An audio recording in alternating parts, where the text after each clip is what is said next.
माझी लाईफस्टाईल एवढी हेल्दी असून सुद्धा मला हाय ब्लड प्रेशरचा त्रास का सुरू झाला याचा शोध घेणं चालू आहे.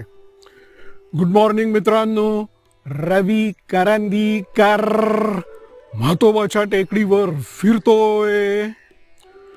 आता बघा, 2007 सालापासून पुण्यातल्या ऑनगोईंग आणि नवीन लॉन्च झालेल्या प्रोजेक्टचा सखोल अभ्यास करून मी त्यांच्यावर ब्लॉग लिहायचो आणि पुण्यात फ्लॅट बुक करणाऱ्यांना मी सल्ला मार्गदर्शन करायचो. अभ्यास करणं आणि लिहिणं हे काम 2-3 वर्षापूर्वी मी बंद केलं, कारण त्याचा मला खूप स्ट्रेस यायला लागला.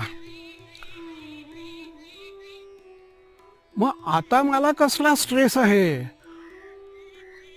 मला हाय ब्लड प्रेशरचा त्रास सुरू होण्याचं कारण काय आहे?